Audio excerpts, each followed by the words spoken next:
$95,000 for a 93 Cobra hatchback, and it's been sold. Do you remember when Foxbodies were like a $2,000 car? I remember when Foxbodies were like the cheapest Mustang you could get. SM197 said just came out. New edges were still pretty pricey, especially if it was a specialty model, so you had Foxbodies. Foxbodies would range between a couple $100 for a 4-cylinder up to, at most, $4 or $5 grand for a clean 5-liter 5-speed notch or hatchback. Some of these prices I'm looking at, as you have just seen, are bananas. My question to you is, are these prices justified? Let's find out. Let's go through these cars. If you would disagree with me, let me know down in the comments. My name is Dane. The channel is Marketing Mustangs. We're still talking about Mustangs. I want to know if you think I'm out of line with these values because, frankly, I think these prices are dumb. So let's start off Foxbody Fest. We have this 1986 Ford Mustang hatchback. It's a 4i, so I do understand that there is kind of a cult-like following for 4i Mustangs. Let's see, runs and drives, needs TLC, especially electrical. Window switches are reversed, same goes with the gauge cluster. Does that mean the car just starts at like 100, well actually 86, it probably has an 85 mile an hour speedometer.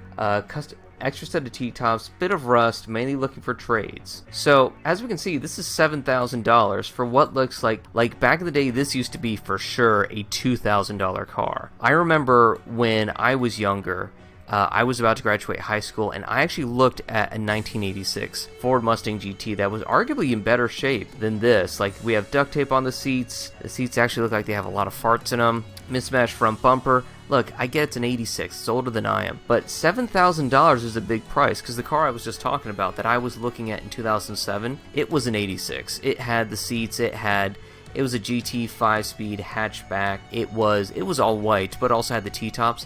It was $2,000. You know, $7,000 is a lot for me to accept for what looks to be a car that is just ready for a complete overhaul and looks just really stinky. This car looks like it smells. Now the thing is, with each car I'm going to be looking at, it's going to be going up in value. So we're only going to get more expensive from here, so this is $7,000. Yeah, there's Foxbodies that are cheaper than $7,000, but we're looking at expensive Foxbodies to see if their prices are even justified. 92 for $10,000, even though down here it says $12K cash. So one thing about Foxbodies is that the odometer, the number of miles that's on the car, those are actually only 5 digits.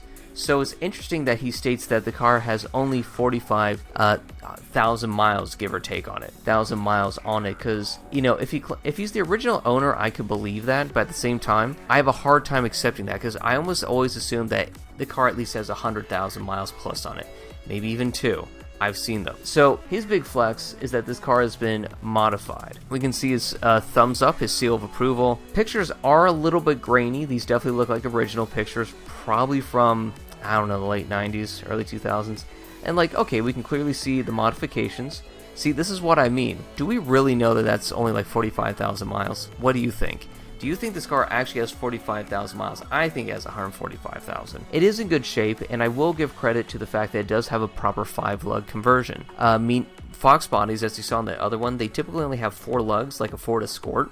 This actually looks like a real 5-lug conversion. That might even be Cobra brakes there too, so, not that bad. I actually don't hate all of these cars. So, going through the pictures, it's not too bad looking. You know, I bet the seats look terrible underneath that. I wonder what else isn't working on this car. Because $10,000, you know, obviously it's been modified. $10,000 to $12,000. I don't know. If it actually is 45,000 miles, this actually might be a good buy. On the same time, just something about it feels a bit off. Let's move on to something else. Now for $13,000, here we are in Texas.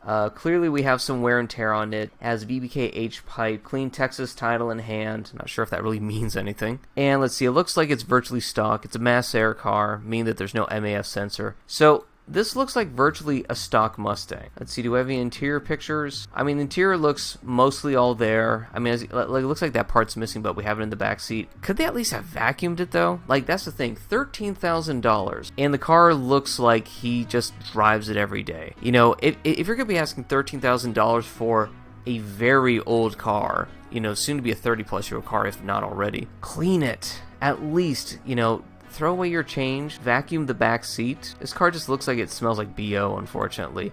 Like, it's good that it's all in one spot, but I'm not sure if I'd pay $13,000.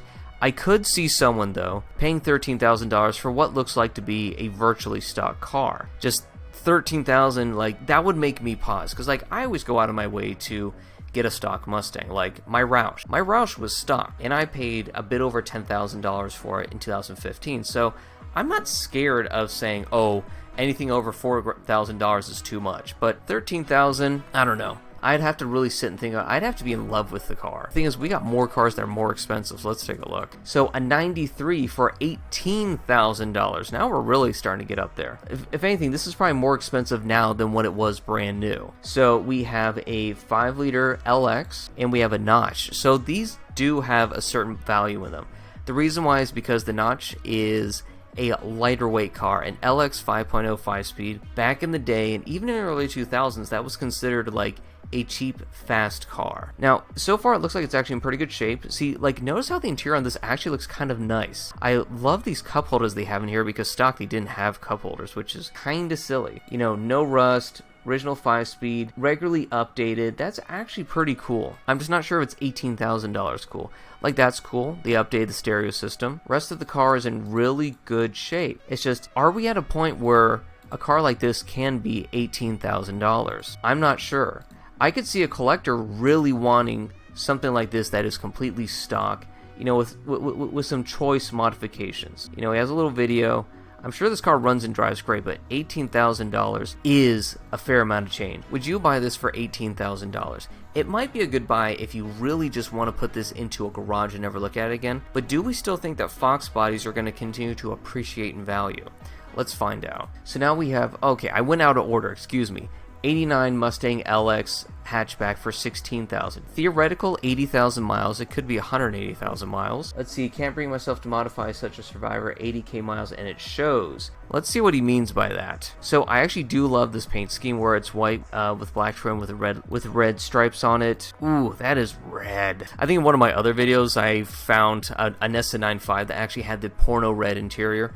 I remember, like, this was an instant discount if the car had a red interior, because red, by the time it made it to the early aughts when I got into Mustangs, they were kind of pinkish and kind of ugly. So this doesn't look too bad. It's been cared for. For $16,000, this might be a good buy if it was a stick shift, because this is completely stock. That actually is a Survivor car. This might be for a collection. I could see a collector going for this, because this is pretty nice. Same with Notch back Mustang we just took. Take a look at. Now we have an 88 Mustang GT for $20,000. So now we have the full body kit. Hit me with trades or cash me out. Runs and drives, zero issues. Garage kept most of its life. Okay, so not really giving us a lot to go off of. I do love the paint scheme on this. It has the original turbine wheels, which are pain to clean. And again, it's nice and stock looking. It's interesting that we're starting to see more and more stock Mustangs. I'm wondering if people are actually starting to restore these and trying to flip them for more, or if these genuinely are Survivor. It's interesting that this is a GT that actually has manual windows. I figured all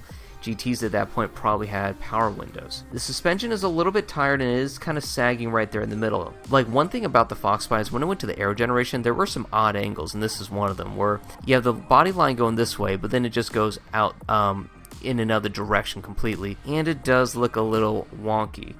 One thing I call is the Foxbody lean, where I don't know if it's because these tires are just larger than they should be.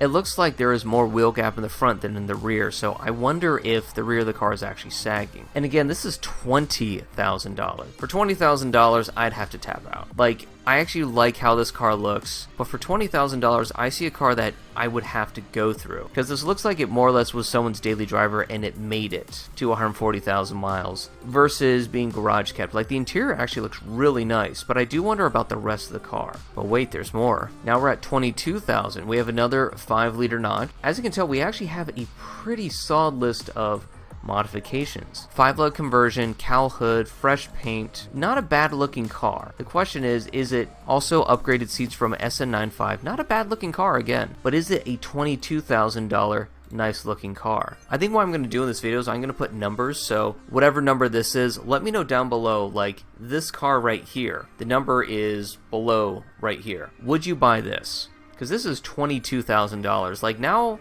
at $22,000, now we're looking at maybe a later SN 197. We're looking at maybe an S550. Like, Don't get wrong, this car with all of its modifications is probably a hell of a lot of fun to drive, but this is still also an old car. And $22,000, like, you're paying cash for this. Would you throw over this much cash for a car? And actually, let me ask this. Would you throw over $25,000 for a Mustang like this? Now, this is a manual transmission.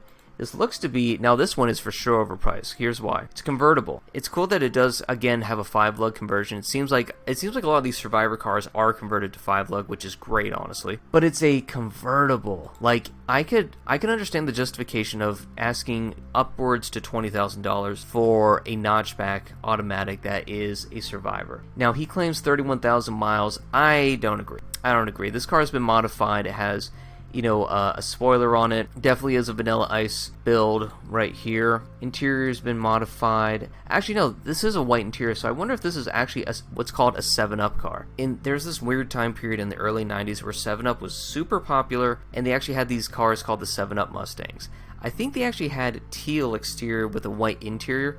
I definitely remember these white seats being a thing. But again, if you don't have that nostalgia glasses of like, oh wow, it's the coveted white vinyl seats, do you really care? And for $25,000, do you really care? Now the last one, we are going really upmarket. I don't think this one's justified. $95,000 for a 93 Cobra hatchback. And it's been sold. Did it sell for $95,000? I don't know, but the fact is someone is willing to say, for just about $100,000, I will buy this car. I don't know. Now, when it comes to the 93 Cobra, they are special. It's only one model year. They come with a better V8. They come with these wheels. I absolutely love the taillights on them. These look really similar to the earlier 4i Foxbody taillights, but, you know, more attractive, different front bumper, different spoiler. I mean, don't get wrong, these are genuinely unique cars, and this looks to be in showroom condition because I believe the mileage at 358. But that also means this car has been sitting in a bubble since 1993. I mean, it's gorgeous, but this is sadly just a collector car. Like, I would be scared to actually drive this. And how interesting, it has 4-lug. I thought all these were 5-lug. Obviously it has all the little keys and tags and stuff like that because, hey, 358 miles on. You know, it's Cobra number 2156, all sorts of stuff. Let's see what the story is. This car is purchased new by the original owner from Ken Garfin Ford in Utah, 27 years-ish or so. So it was owned by the dealership. It probably sat in the showroom. And like, yeah, it shows. Now, one thing is interesting, you can see the price here. Brand new, this car is $21,000 and it's sold for, let's just assume, $95,000. I don't even want to think of what the markup is. I'm not paid to do math right now. All I know is that considering recent auctions for Japanese imports, like Supras, like Skylines, would you be willing to pass up one of those cars for a Foxbody Cobra? I love how the Cobra, but you know what, personally, I'd rather buy a Mustang GT. Like, when it comes to the hopped up engine parts, you know, you're still just a heads, cam, and intake away from getting to that point. Stiffening the chassis, sure. Actually, yeah, that's right, the Cobra R is the one that had the roll bar. This is just the Cobra, so that's probably why it is 4-lug. Yeah, like, to me, it's just not worth it. And I love Mustangs. You know, I've had Mustangs for a good chunk of my life now, but not $100,000. That buys a lot of groceries, man. And there we have it. A Ford Mustang Cobra from 1993 for almost $100,000. I've talked about how Skylines, how Supras have gone up into ridiculous amounts of money. Is this Mustang Cobra in the same category? That's actually what I would like to understand. Do you think this Mustang is in the same category as a GTR R34 or a Supra? Or frankly, is everything just too overvalued? Let me know down in the comments. Again, my name is Dane. Make sure to comment, like, and subscribe. I try and do one of these videos every week. So hopefully I'll see you next time, question mark.